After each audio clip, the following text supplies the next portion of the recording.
Live from the Wimbledon Book Festival, the Spontaneity Shop presents The Guilty Feminist with me, Deborah Frances-White, and my very special guest, Jessica Swale, talking about creativity for the art and the fight.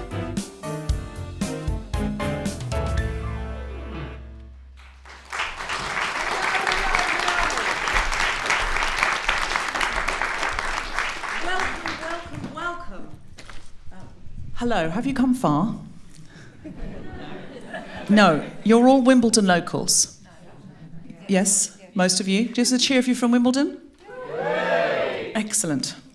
That was a charming middle-class cheer. That was not too rowdy. I can see you are at a book festival. All right, so let me begin with my clipboard. All right, so.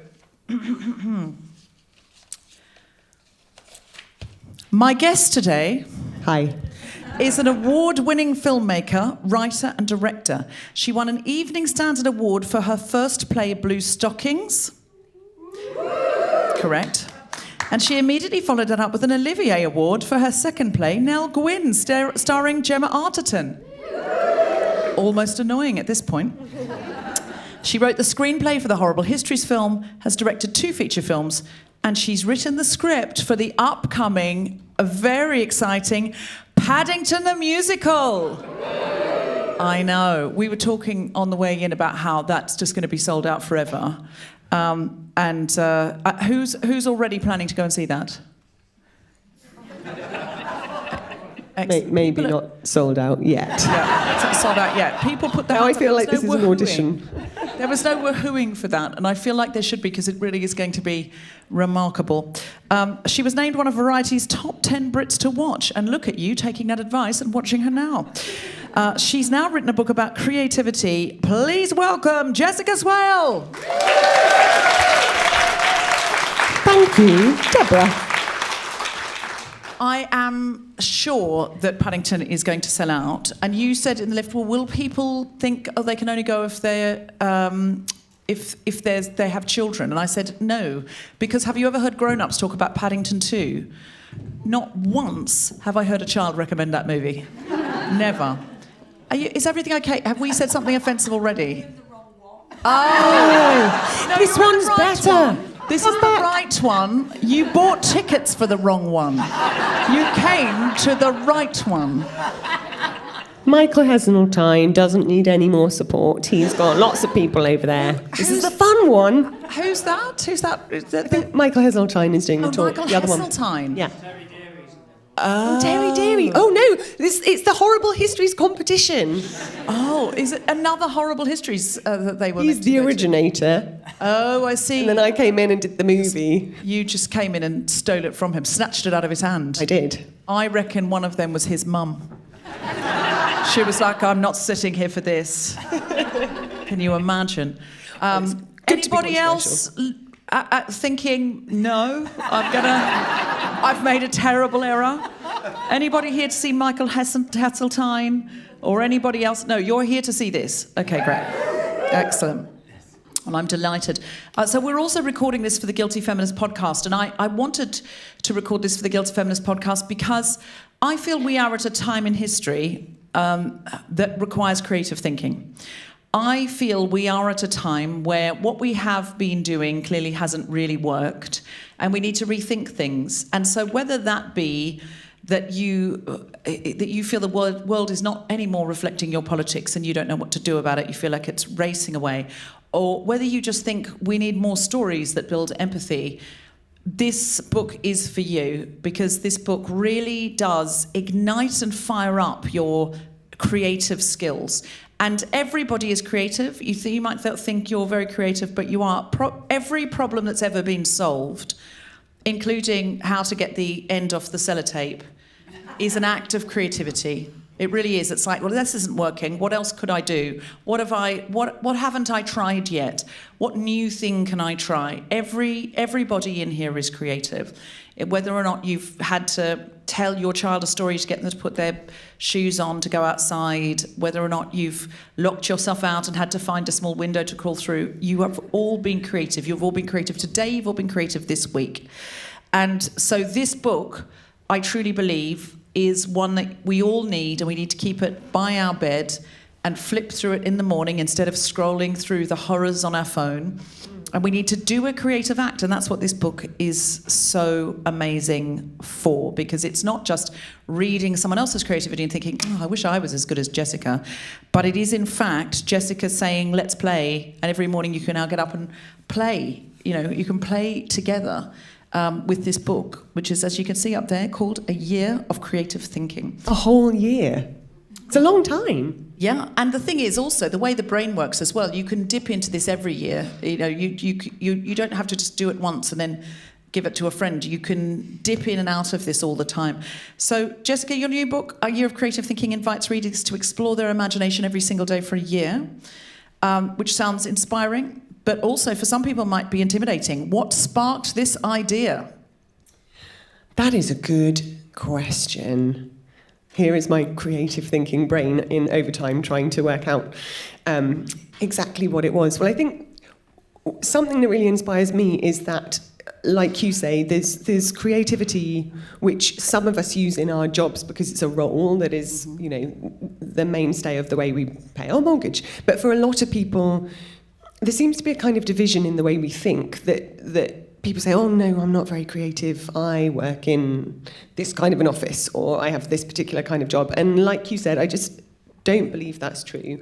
And the more that we can get out of that box, what the book encourages you to do is to, bless you, is to remember that creativity doesn't have to be about writing a whole novel.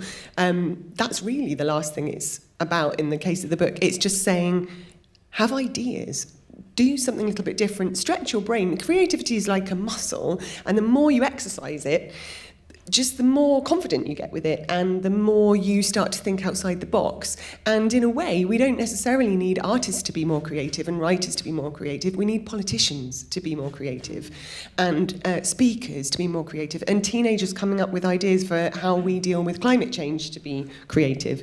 And so hopefully what the book allows is that every single day there's a completely different kind of an exercise. Some of them are drawing, some of them are music, some of them are writing. And over the course of a year, it just gives you a little moment every day to do something that doesn't involve a phone, uses a piece of paper and a pen. Sometimes it involves going for a walk, or having a coffee, or trying to find something weird in your fridge and work out what character might be inspired by that particular object. And for me, that's really important. I totally agree. I feel like we need a lot more grassroots activism now. And I think we're also fighting the ChatGPT of it all, which is, how do I do this? Let me ask a robot. And a robot will never have the kind of ideas that you have. All it can possibly do is recycle an idea that's already out there. Yeah. And I worry that we are outsourcing what it is to be human, which is making up a story for our kid, or coming up with a new way of, you know, some new grassroots action through a book club or something like that. We're outsourcing that to our phone, and we're asking it to create everything for us. And so this, I think, is such a great counter to that. Well, AI particularly is such a false economy, because you imagine that it is a great creative force, because you can put in, how do I write a poem about a needle and a jellyfish and someone's half-eaten cheese sandwich, and it'll come up with something. But everything that exists for AI has already been done, and it makes us so lazy. And actually, the act of doing that thinking, the more that we use those, you know, neural pathways in our brain, it really does extend the way that you think as well. And it would be so easy just to start, like, take the example of telling a story to your kids. It would be so easy to do that with ChatGPT every day.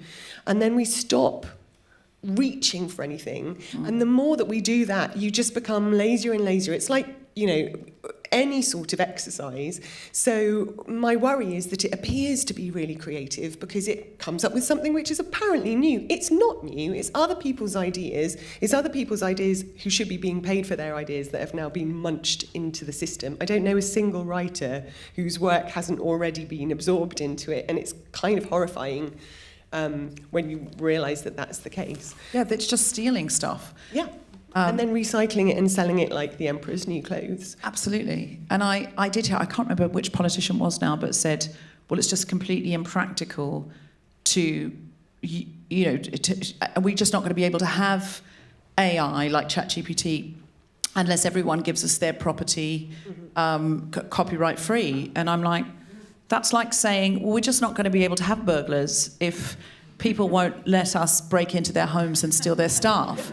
Like, I'm happy with not having burglars, honestly. I'm happy with not having somebody steal all the copyright and then take all our jobs away by writing these really colour-by-numbers scripts that are not going to move or touch anybody. And they are really bad, by the way. And if anyone has used it, I have experimented with it in order to work out what the enemy is. God's honest truth, because I wondered what happened if I would say, can you write me a scene in the style of my writing? And it'd say, Jessica Swale is a playwright that normally uses these particular things, put some jokes in, a couple of silly sequences, a bit of not necessarily properly researched historical fiction, and a happy ending. And it's hilarious what it comes up with, but for all the wrong reasons. And it's terrible, terrible writing. It hasn't worked out how to tell jokes. Thank God, not out of a job yet. This is a programme that doesn't know how many R's are in the word strawberry and cannot work it out however many times you ask it this question. I don't know if you know that, that's a fact. It thinks there's 2, and then if you tell it that there aren't 2, it'll go, oh, I'm sorry, I've realised now, of course, there is 1 R in strawberry. If it's that stupid, then why are we relying on it to do actual important tasks? I don't know. And every time you know when you get the AI summary, every time you know anything about it, it's always wrong. Always. And if you ask it a direct question, it honestly, it just blags it. It just blags it. It's just, I've said this before, but it's like a guy at a party who won't admit what he doesn't know. But then people take that as fact and they're putting it into documents, they're putting it into articles, and so we're destroying the fabric of truth. So maybe what we need to do though is to punk it. Maybe if we keep on encouraging it, because it only ever encourages you to do anything, maybe if we can give it false information and say, great, yeah, sure, strawberry's got 7 R's in it. Or, yeah, great, well done, you've made this fabulous poem. If it continues to then gobble that up and make loads of rubbish, then it will continue to not be very useful and it won't take over the world. I'm a bit worried about it personally as well, because I've only ever used it where you type it in, but I'm a bit worried about what happens if it starts to get cross with me and it comes to get me, because I've only used it twice, but I was quite rude to it and I said, no, Chat GPT, that isn't right, you got that wrong. What if it becomes a thing that will then come after me? I'm a bit scared about it. You've got a horror film there. I know. Where it just suddenly pops up at the end of the bed and says, say that again to my face. Yeah. I'm going to beat it down with my actual book, though. Yes. Physically. And the paper copy will win. This is why you need to buy hardbacks, guys. How do you, can I ask, you've had a really varied creative career. You're a playwright, you're a screenwriter, director. How do you sustain creativity without burning out? Because you have a lot of different projects on at the same time, as do I. And how do you keep all those balls in the air and keep being creative every day and not get to the end of your tether? For me, partly it's about the kind of creativity sandwich. Maybe this is because I'm doing Paddington at the moment and it's marmalade sandwiches everywhere, so forgive any kind of sandwich analogy. But what I tend to do is to flip like a sandwich between projects. So you have I might be, at the moment, for example, writing an adaptation for a TV series, and I'll spend a few days doing that, and it takes up all of my kind of creative imagination. But after you've done a certain number of scenes, or when I've got to the end of an episode, you have to have a break, and the way I break it is by then doing a different project which requires slightly different skills. So, for example, the difference between adapting something from somebody else's novel and writing something original is huge and requires completely different sort of energy. One of them is emotionally absorbing and kind of takes up everything you've got, because it's like having a fictional baby where you have to fall in love with it. It breaks your heart. You put everything into it. And the other is like having a conversation with somebody, because you are working from a source material. And so it's not all about you. And that, I find that really, really helpful, especially when they're a dead writer, so they won't talk back, which is ideal. I love other writers, but they're much more easy to work with when they are not around anymore. Thank you, Austin. We have a great relationship. But in terms of staying creative, because they're slightly different muscles, I find that you can then, once you've finished one part, the way I have a break is to do the other one and then come back to the first one, because if you continue to only be absorbed in one project, you can never see the wood for the trees, and it's really, really hard to ever get a bit of perspective on it. But if you've gone away and come back, it's much easier to go, why did I write that? That's not funny. Did I think that was a good joke? Chop that bit out, that's boring, get rid of that. And you know. So what I'm hearing is which approach. What I'm hearing is you take a day off by writing a West End musical. Yeah. That's very much what I heard. Now, this book gives readers daily prompts. Can I share a couple? Of course. Excellent. What day is it today, everybody? Tuesday. But what day of the 21st of October? So let me go to that one. So this is to give you a sample. 21st of October. There are books of which the backs and covers are by far the best parts. That's Charles Dickens, Oliver Twist. So there's a little quote at the top to inspire you, and then this is your prompt for today. Today you're going to write a stream of consciousness piece about your very earliest memory. Feel free to spend a bit of time working out what it is. Find a place where you don't normally write, a place with a different view from whatever you're usually staring at. Could be outside, under a tree, in a cafe. Set a timer for 10 minutes and just start writing. Begin by writing down absolutely everything you remember about that memory. Don't edit, just write every detail.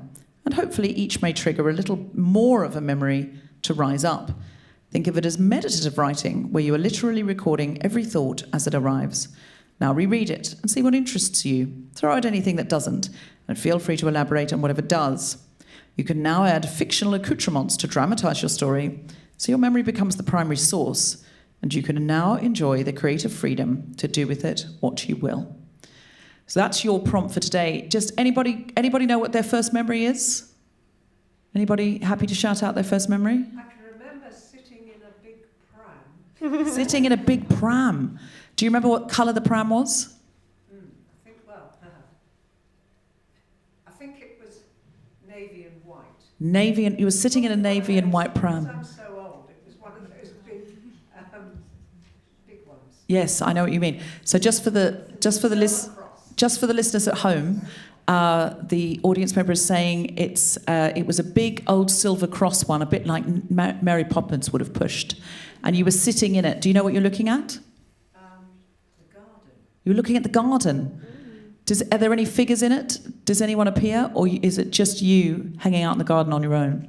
No. Well, now I'm going to imagine, aren't I? So Yes, but that's good. That's the creative part you're going to imagine. This is exactly what Jessica's doing here. So what are you imagining? Oh, well, it's blowing a gale. It's blowing a gale. Who left you outside in your pram? I shouldn't be here, Mummy. I shouldn't be here, Mummy. Great, but that's a great beginning of a story. And this story didn't exist 2 minutes ago. It's something new. And the idea is that, I mean, that's quite a particular writing exercise, but the idea is that you write down everything that you can really remember, and then that sparks you to think, oh, yeah, I mean, the weather was beautiful, but it would be far more interesting from a character point of view if you've been left in an absolutely torrential storm. And then from there, maybe you've got a character, and maybe you've got a little story or a short story or a poem or a song about a really irresponsible parent, could be a dad, could be a mum, or a nanny who is trying to do what's she doing in the house? You're the nanny, which is why she has left the child in the garden. What is going on? Something exciting is on the other side of the window, and maybe a little baby in the pram is going to be watching through the window and won't understand anything at the time, but later on, something happens. I think we have to guess what the nanny's doing. Any guesses? I think she's having a rabid affair with a neighbour. I think he's come over And she thinks, oh, the baby will be fine. It's sunny when she goes inside. She thinks the baby will be fine. Baby can't watch this. And she's going to kind of be kissing this handsome neighbour. He's the gardener. Oh, he's the gardener. Yeah, which is why they've put her in the garden. You can see a bottle of gin, can you? Excellent. Anyone else want to guess what the nanny's doing? Come on, it's Wimbledon. We know you know nannies. Stealing the jewellery. Well, maybe she's signing her resignation letter because she's just had a letter back saying her novel is going to be published. Yes. And she is now a famous novelist. And in chapter 2, we switch to her perspective. And then we realise that chapter 1, written from the baby's perspective, was her best-selling novel, actually. Ah. Flip reverse. Everybody's surprised. There's your best-selling novel. Excellent. I think maybe that the nanny gave up the baby for adoption and then applied for the job so that she could be with her own baby. Ooh. I think that could be a good best-selling novel. And she is the earliest woman in history to be paid properly for the domestic work everybody else takes for granted. Excellent, excellent. Does anyone have a birthday? Who's got a birthday?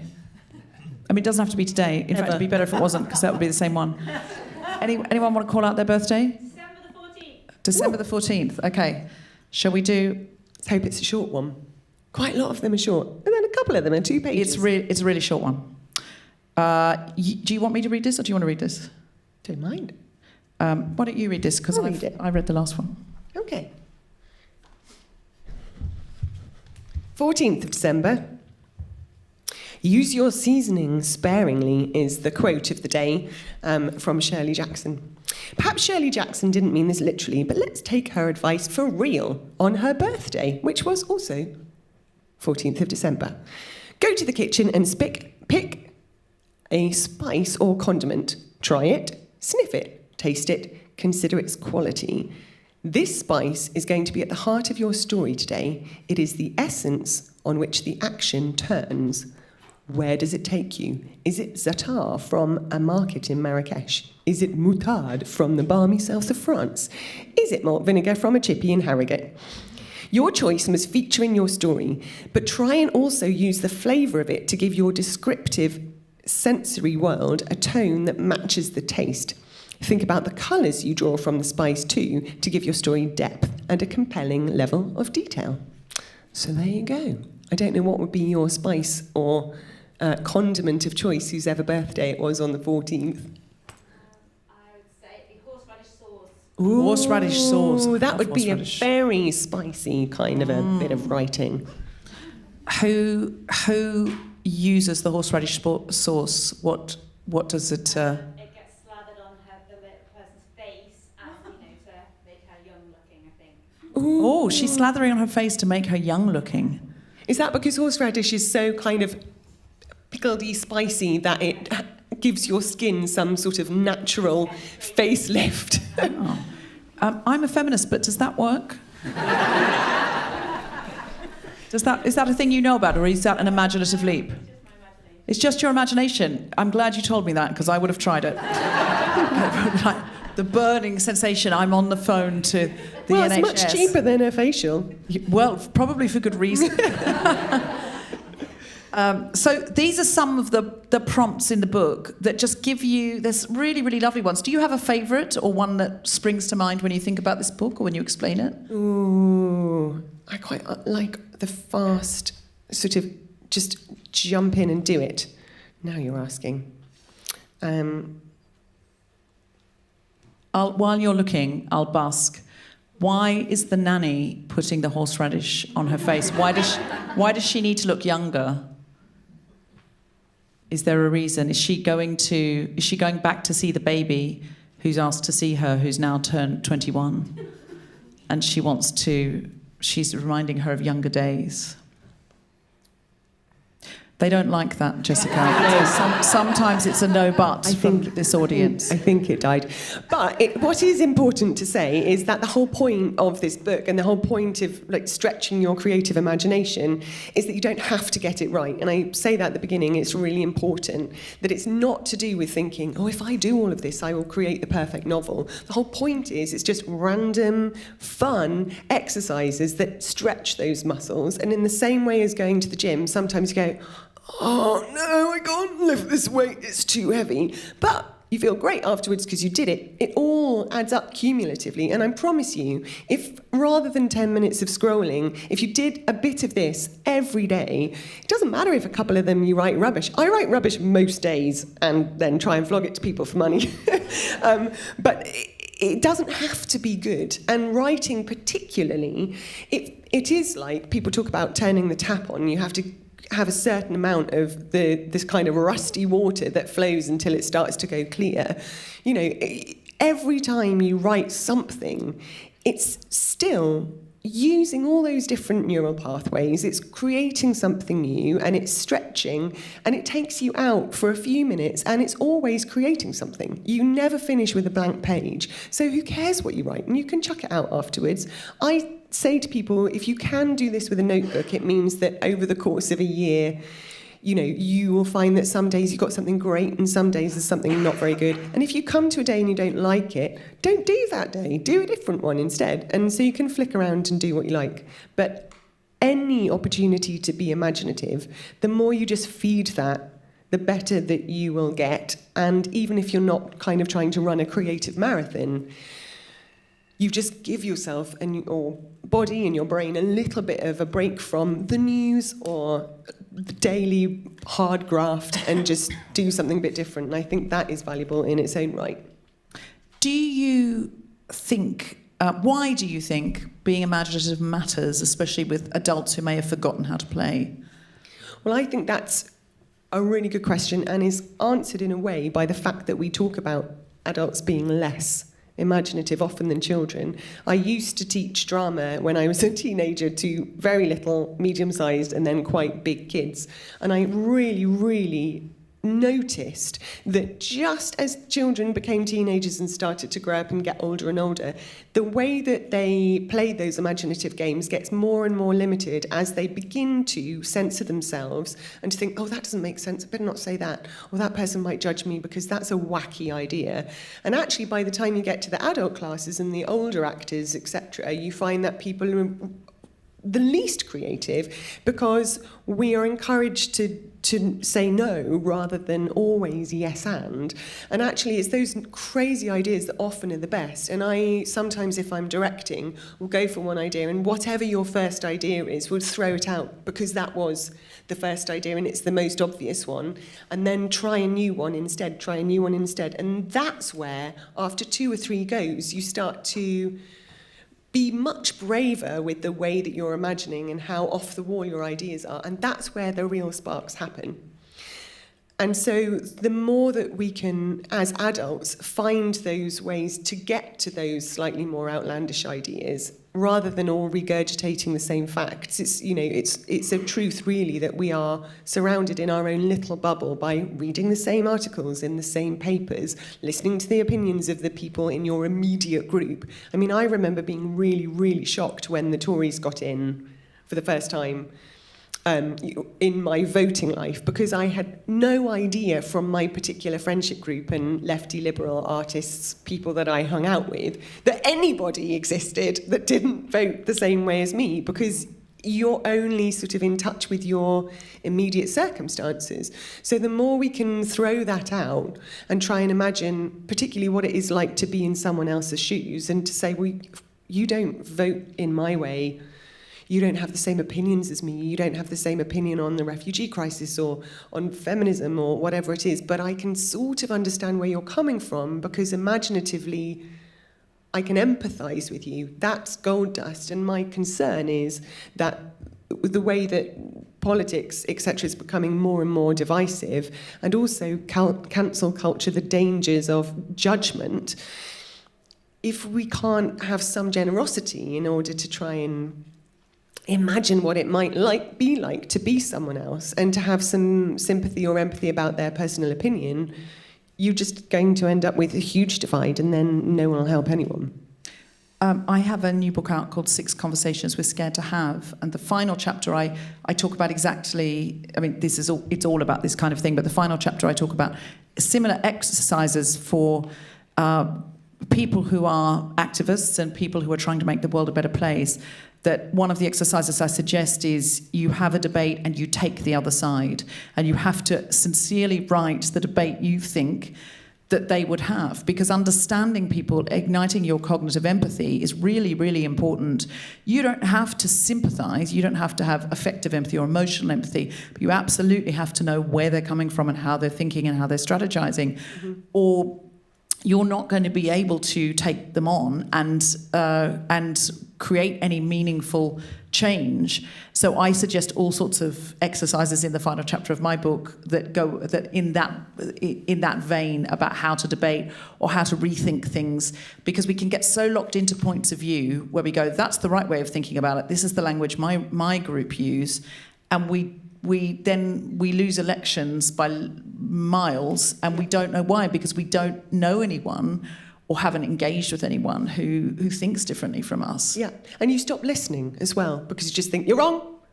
Everything that's coming out of your mouth, there's nothing, it's like you put up a force field. And actually one of the greatest challenges, but also joys of being a playwright, I have found, is that you always have to write a side that you don't agree with. So for example, in Blue Stockings, which was about the first girls to go to university, I realised that one of the pieces that was missing in that play as I was writing it was the perspective of the young guys who were at Oxford and Cambridge in about 1900, who adamantly believed that women shouldn't be educated there, and who were protesting and prepared to burn down buildings and create effigies of the female students in the street and parade to say the girls who are here shouldn't be here, they should go home and they shouldn't have the right to graduate. Women ought not to have an education. And I found that nearly impossible to think, well, it's rubbish. I mean, what possible reason could someone have to have that perspective? It seems so ludicrous. But actually, it was one of the scenes I enjoyed writing the most. Because as soon as I thought, well, hang on a second, who would think like that?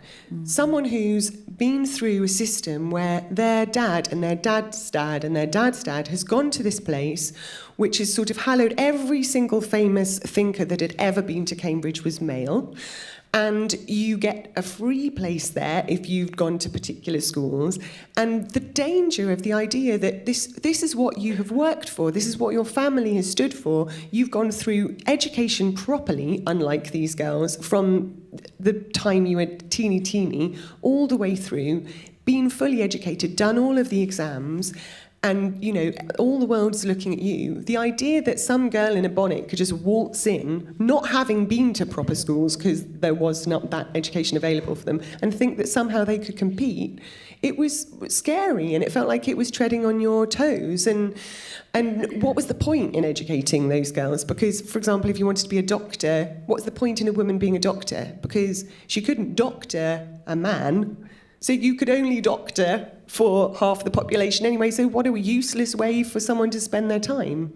And as soon as you start asking those questions, suddenly it was firstly really enjoyable creatively to think like that, but also it gives you sort of, you know, texture and a view, and allows you to have a proper debate. And rather than writing two, you know, enormously different perspectives and traducing one of them to sort of silly load of two-dimensional characters who are hateable, suddenly we start to understand. And for me, that's the magic, is actually when you write the opposite opinion, and you have to try and write it so convincingly that an audience that's watching and listening does, for a moment, think, oh yeah, maybe they're right. And then you get them. But yeah, I mean, that's the reason why women didn't graduate from Cambridge until 1948. Just saying. There's an amazing lecturer who wrote brilliant essays called Arthur Quiller Couch, and he was objected so much to female students in his lectures. He would always start his lecture the same way he had before there were any women there, and he would start it like this: "Gentlemen," and he refused to change. Mm-hmm. And there's a story that as the weeks went on, the boys who did not, they acted like students. They took their education for granted, so they would sleep in and be drinking and things like that. So the girls had this great love. The girls felt it was a privilege to be there, and they were soaking up every opportunity. They were the blue stockings that you wrote about so brilliantly. And so they were still there, all of them were still there, and he would still say "gentlemen," and one week there was only one man and all women in the lecture hall, and so he just looked at the young man and went, "Sir," and directed the whole lecture to him. Wow. And the following week he was too embarrassed to come back because he didn't want that, and so Quilla Couch walks in, sees only women in the lecture hall, looks around and says, "As there is nobody present today, the lecture is cancelled." Yeah. Walked out. I read all of his lectures because they were all written up in essays, because I thought, fuck you, I'm going to learn everything from you, because he was absolutely brilliant. Yeah. And he is, I mean, if you ever get a chance to read his stuff, do, because he didn't want you to have it, and now you have. I feel that's, it is, but the creativity those women had to, first of all, see their way clear to going there, but then to act in that kind of environment, and hold out the hope, even though those degrees, they could sit all the exams, they were acing it because, of course, they were much more focused and dedicated, and then not to get that piece of paper until much later in the day. But you have to have imagination, don't you? Those women had to have such a great imagination in order to, as you say, imagine that it was still worthwhile, and that there could be a different way, and that there was a potential future. And if you just took it as read and didn't stretch your imagination and assumed that, as you were being told, your job was to be a mother, because otherwise, the amount of energy in your body which would flow to your womb where it was needed, if you tried to stretch it to flow to your brain, then that would mean you become infertile, because you don't have enough energy and blood in your body to service two different organs, which was the prevailing thinking. Dr. Maudsley, our hero of Maudsley Hospital, was what he said. What a great guy. What a great hero. He sounds like RFK. Has RFK heard this theory? Because I think he'd like to bring it back. Most likely. So you're going to do a creative exercise with us tonight, which I'm very, very excited about. I am. We've had a play around with words, but what are you going to show us? We're going to do something different. For people who are worried about reading something out, don't worry. There are no words involved in this. It is purely drawing. It's the 22nd of September, and actually we've got a Dr. Seuss quote for the day. Don't worry, we've had 2 men's quotes and 1 woman so far, but there are lots of brilliant lady writers, as they would have been called in the past, in this book for quotations. This is National Doodle Day, and Dr. Seuss said, "Words and pictures are yin and yang. Married, they produce a progeny more interesting than either parent." So we're going to use a picture to create some words. This is the task. In fact, I'm not going to read it out. I'm just going to do it. And for those of you not watching at home, I'll try and explain what I'm doing, but I'm going to do it on a piece of paper. So I'll do it, and then you can do it. So you put the pen on the paper anywhere, and then you just draw a squiggle. Start to draw. I've got literally no idea what's going on here. And as you draw, see if some sort of shape's forming. Oh, interesting. Okay, so now I'm starting to think, oh, what's that? I don't know. But the trick is, you're not allowed to, you can see this is becoming a thing, you're not allowed, angry, not allowed to take the pen off at any point. So, oh wow, this has gone really weird. Okay, so this is, it's a bird. of some sort. So, but looking at this, I now have my information, which is lots of squiggly lines, but is sort of, I'm a bit sad that it is of such an angry bird, but I now need to look at it and see what the qualities of that are. So it's feathery, I'm going to just write these bits down, feathery, angry, spiky. Any other qualities of this? I wouldn't worry about it being angry. The people who created Angry Birds are very wealthy. That's very true. Maybe I can sell them this, and there you go. That's a new job. Okay, but so I am going to, from your picture, you look at it and you decide what the character is and what its name is going to be. So this bird is, what kind of bird is it? I'm not even sure. It's definitely something I would be terrified. It is a turkey. It's a turkey called Terrence.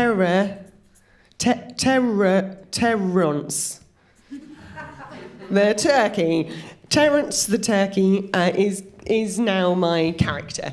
And this particular turkey is terrorising the farm and would be the centre for my story. On this day, you don't have to write the story. You've created a character. That was enough. But I've just invented something which didn't exist about 2 minutes ago.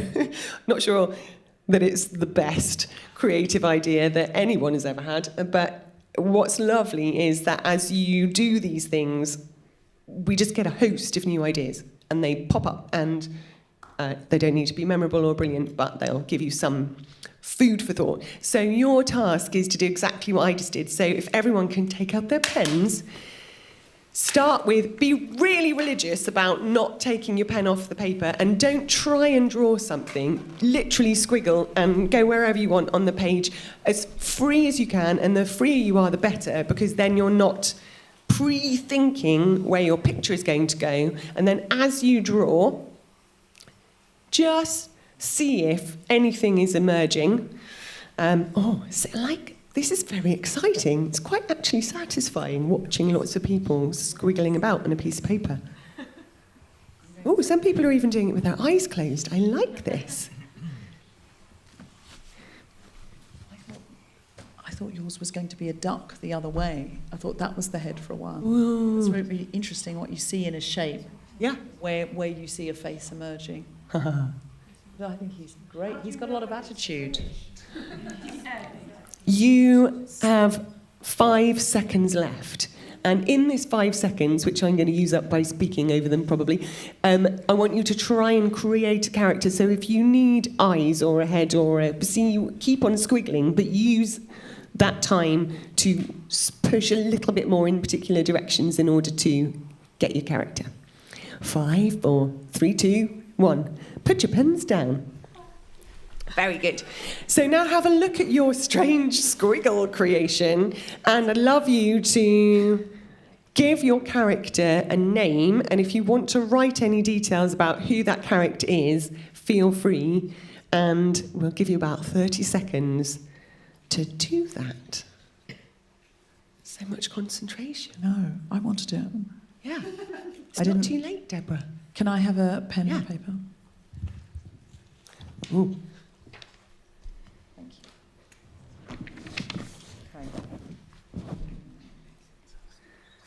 So, while Deborah's making her masterpiece, I'm going to come down into the audience and see if I can... Would anybody like to volunteer their pictures? I'm going to collect a few. Ooh, very keen people at the back. I feel like I'm on some TV show, racing up like...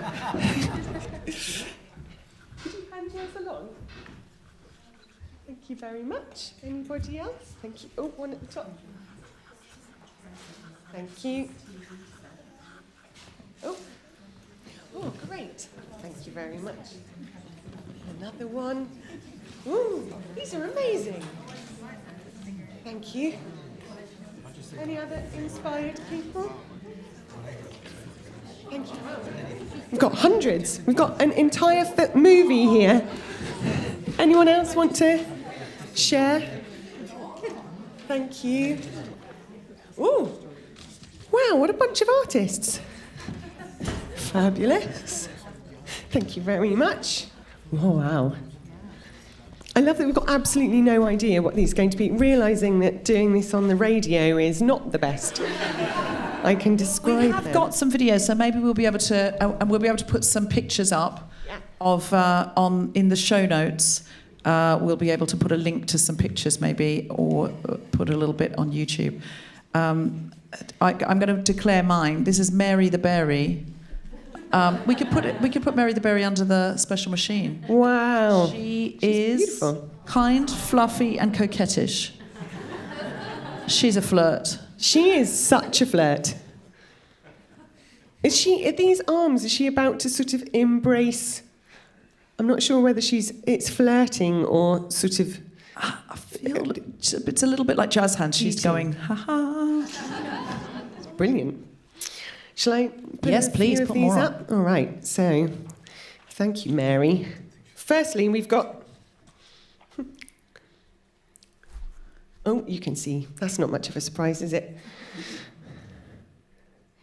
Squidge. The Mabel Snowell? Is that right? Snowell. Owl. Snow owl. Snow owl. That's not right, is it? Whose was that? Mabel the Squidge. She's called the Squidge. I don't know what a Squidge is. Oh, Mabel the Squidge. And I can't remember what my other word is there. Looks like Snowell. Snowell, yeah. Mabel Snowell the Squidge, I see. Brilliant. These are very lovely. Why was mine so dark? Sweet Goggles the Gerbil. Oh, We could sell these to Disney. Goggles the gerbil. Oh.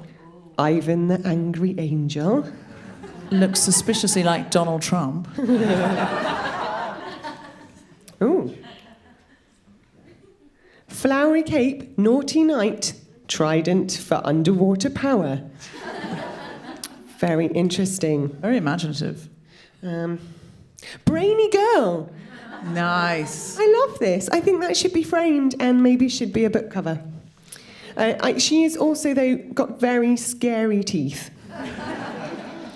I like the fact that we can kind of see inside her brain. Purdy the cat, clever, cute, and kind. Oh. Very lovely. Just a few more here. Frank the fabulous artist. Oh, yeah, look. See that? Yeah. Fantastic. He's definitely French. 100%. Yeah, brilliant. Bingo the balloon dog. Yeah. Smiley with a bouncy tail. Smiley. Seahorse. Seahorse and Skeletor rolled into one. Looks like a Victorian ghost of a seahorse. Is that another word? Is that a name? Was it named Piranha Seahorse? Piranha Seahorse. Great. Both terrifying and delightful, depending on whether you get on the wrong side for or not. And finally, ethereal, dreamy Claude floaty. Wow. Brilliant. It's kind of like, if I'm not religious, but if there was a god with a big beard in the very Old Testament, I imagine that maybe he looks something like that. Well done. What a fantastic array of interesting, creative creatures which did not exist a few minutes ago, but now we have an entire universe which is more creative in that single 5 minutes than quite a lot of cartoon-based programmes that are currently available. Absolutely. What's on really Netflix. insightful about this is that if you ask people to draw a drawing of a seahorse or a bear or whatever, they would do the kind of very small in the page, very small in the corner, like something you've seen before. It's almost like a memory exercise. And you'd have people saying, I can't draw. I've met a lot of people who can't draw, but none of them are 7. And all 7-year-olds think they can draw and they want their drawings displayed on the refrigerator. And I think you should go home tonight and put these drawings on the refrigerator and remind yourself how creative you are when you're not going, how do I draw a good bear or a good artist, but when you're just letting something emerge. It's such a wonderful thing to do because you're letting your brain truly be creative because you haven't decided on an outcome. Yeah, and if I hope people would get one thing from this book, it is to stop worrying about doing anything well, because that is the greatest stifling of creativity, and that's why adults censor themselves all the time, because I suspect, can we just see a show of hands if we'd said there's a drawing exercise where we're going to give you a drawing task and then you have to show it to everybody, how many people would have genuinely found that intimidating and wouldn't have wanted to offer most people? And it'd be really interesting if we asked a bunch of 7-year-olds, I think you're right, Deborah, that you would ask them and no one would particularly go, oh no, I wouldn't do that, because they haven't yet told themselves that they're not artists and they're not good at art. So, and you all are, I mean, this is amazing stuff, but by not taking your pen off the paper, it allows you the excuse to go, well, I'm not in control, I don't know what I'm doing, so that's fine. And I think that should be the same in all the exercises in the book, but also in the way we think in broader life, that you can just think around the houses and play around with ideas, and that's really how you get the good stuff. Absolutely. And that, like stuff like Brainy Girl, no one's going to is going to sit down and come up with that with an outcome. It's the act of letting your hand aside and then observing what it looks like that you have drawn, and then saying, this looks like a brainy girl, which is quite a feminist thing. But as you say, it could be an illustration. It could be, if you saw it hanging next to a Tracy Emin, you'd endow it with being something very special. But probably whoever drew Brainy Girl doesn't see themselves as an artist. Who drew Brainy Girl? Yes. Are you someone who draws regularly? No. There you go. But you obviously should, because there's something dying to come out. And it's these kinds of exercises that will find the inner writer in you, the inner artist in you, releasing the part of you that is creative, that you just go, oh no, I can't draw. Oh no, I'm not a good writer. I could never write a novel. I could never write a short story. I couldn't write a paragraph. I can't create a character. But you've just proven that you can. But what you can't do it if someone says, right, we're all going to draw a picture and then decide which one is best, which ones are good and which ones are bad, and that's school. I think we lose our love for drawing when we get into that area where it's marked and categorized and we're told these are good and these are not good, and then we give up the love of it. So I think this book is just so brilliant at very short exercises. Could take 2 minutes in the morning, could be something you do on the bus instead of doing scrolling. You could just take a little picture in the morning of your exercise if you don't take the book around, and then you say, right, while I'm on the tube, instead of just scrolling or listening to a podcast, I'm going to make something. And I'm going to open my picture and then go, okay, I'm going to have my little notebook. You say in the book that you think it's better if we use a pen. Why do you say that? Because it's so often now that people get used to using a phone or typing all the time, and I do think your brain works differently, and part of the point is to get off a screen and get back to something simpler. I think if we'd asked you to do this on your phone on a drawing app, even just the light from the phone, even the fact that it's within particular parameters, starts to make you sort of plug into a different way of thinking. And actually the joy of just a piece of paper, partly because you can scrumple it up and throw it away, and there's something physical about it. For me, any good idea I've ever had, and particularly if it's within a story, anything that I've written where there's been a big twist, and I love writing stuff with twists, but they've never happened when I've been sort of sat at a desk thinking logically what happens next in the story. It's always been when I've been on the top of the bus daydreaming, staring out the window, and you go, oh no, that no way. And every time, if I have that reaction as a writer, I know that that's what the audience does as well, because if it takes me by surprise, it will take other people by surprise. And you just have to then work backwards through and think, is that a twist that could logically happen? But it's been really interesting for me that a lot of my best thinking happens when I'm not really concentrating and when I'm not trying to force myself to do something within particular parameters. It's why, as a writer, I absolutely hate when you get asked to write a beat sheet or a plan, for example, for a movie script, because I just think, no, or like, how can I plan something in 5 pages which is about character and story, and I don't know where it's going to go? And if I do it as a sort of mathematical structural list, this is just for me, some people are brilliant at that stuff, but it's really difficult because I'm not being freewheeling. And so sometimes I've written the whole movie script when I've been asked to write a treatment in order to work out what might happen, and then I'll write the treatment afterwards going, well, this is what happens, which is very backwards, but it is because the only way I get to know a character is by writing really freely in their voice, and you get to know a character the more you write with their voice in your mind. And I can't do that in 3 pages, but I might be able to do it in 120. And then when you get to the end of your 120 pages, you know who the person is, and you look back at the beginning and you think, wow, I knew nothing about that character then. Then you can rewrite it with more knowledge. So it is all about finding those opportunities to work outside the kind of structure and strictures of the rules, if you possibly can. And some of the suggestions in the book are things like go for a walk without your phone. And on that walk, what do you see? What do you discover? Getting back to these things, go and do yoga and see see if a very good idea pops into your head. Exactly what you're saying. It's when you're on the bus, it's when you're in the shower. We've all had that experience when we're sitting here trying hard. It doesn't work. So what I recommend with this book is it makes an incredible Christmas present. What people love at Christmas is if you have something personal. And the thing is, Jessica's here to sign books. So she can write to Jenny, Never Stop Being Creative, and sign it. And then you get this really amazing Christmas present because you say the author has signed it for you. So I don't think, Christmas present shopping is awful. What you could just do is buy 12 of these books. And then just everyone gets the gift of creativity for next year. You will have so many people in your family, and you say, I've got one, and we're all going to do it every day. Or, we're going to do over a nice sort of Boxing Day fun creative exercises, do the one for everyone's birthday, or pick one at random or whatever.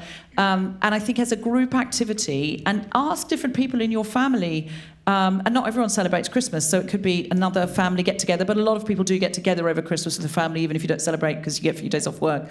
So it's a great thing to do together with your flatmates, with people in your grassroots activist group, your feminist group, to just provoke yourself into these states, away from the endless consumer scroll, the engagement scroll, into a space of invention. I also am going to be signing some of my books, I believe, which is called 6 Conversations We're Scared to Have, which is about, what we're going to do about polarization and the fragmentation of the left, which also has some creativity exercises in the last chapter. Now, that book makes a great Christmas present for a racist uncle. He won't like it at all, but that's the joke. Anyone in your family who you find it difficult to talk about polarized conversations, politics, that kind of thing. It's a great book where we come and we sit and we're able to talk together. What did you think of this? What did you think of that? No one person will agree with everything in the book, I hope, because you're all different people, and that's kind of the point. Jessica, is there anything you came to say that you didn't get to say? No. When do tickets for Paddington the Musical go on sale? They are already on sale, and the show opens... Oh, geez, Louise, it's really soon. I should be there. I'm bunking off to be with you guys. I hope you've enjoyed it. But the show opens on the 1st of November. Oh, my God, that soon. Okay. Now, listen, there's a great deal of secrecy, and we have interrogated Jessica quite thoroughly in the green room, and there has been absolutely no movement. She would make an amazing spy. She cannot tell us how Paddington is represented on stage. But I hear, my spies tell me it's magnificent, and you won't believe it. Is that true? Well, I might just be an emotional wreck after 5 years of making this show that we all care very, very, very much about. But I promise you, Tom Fletcher, who's written the music, and I have probably seen the arrival of Paddington on stage about 500 or 600 times, and we still cry every time, which I don't understand. Maybe we're just got Stockholm syndrome, but it is incredibly beautiful. And there's something to speak to creativity. There's something about the liveness of an event with a bunch of people in a room experiencing something together, exactly like this. It's so lovely to have you all here. It's particularly magic, and something that after lockdown and with everything else going on and the ease of just watching TV instead, to have people together witnessing something in a room and being part of an event really does foster creativity. And so that's, I think, the magic of that, but that's what the show embraces. I am so excited about it. And just to finish off for the podcast, I've got to tell you, I'm a feminist, but when you turned up with those eyelashes, I thought, I wish I'd worn mine. And I didn't want to ask, are they yours or have you had artificial help? Well, technically they're mine because they're on my face and I paid for them. Excellent, excellent. I'm so relieved. I'm a feminist, but I'm myself. relieved they're not yours because they are magnificent and I was annoyed I didn't wear my add-ons. Do you have an I'm a feminist butt, Jessica? I do have an I'm a feminist butt. I'm a feminist, but being married to a photographer who last week was asked to go and shoot Magic Mike, the show, despite the fact that as a feminist I've spent a long time campaigning to make sure that people on set who are taking their clothes off, for example, are never looked at with indiscretion or perved on by members of the crew. I may have, for the first time in my life, offered to go and be his assistant for the day and be helpful in any way, whatever they needed. I would be there. Did he allow you to do that? I was banned from set. Jessica Swale, everybody! Thank you. Thank you so much to the Wimbledon Book Fest, all of you for coming and your brilliant creativity. You're all creative, you're all artists. Go and be imaginative. See you at the book signing. You have been listening to The Guilty Feminist with me, Deborah Frances-White, and my very special guest, Jessica Swale. The recording engineer was Chris Sharp, music was by Mark Hodge, the producer for The Spontaneity Shop was Tom Selinsky. Thanks to Gina Dicio, Zainab Mohammed, Ned Sedgwick, and everyone at the Wimbledon Book Festival, as well as all of you for listening. For more information about this and other episodes, visit guiltyfeminist.com.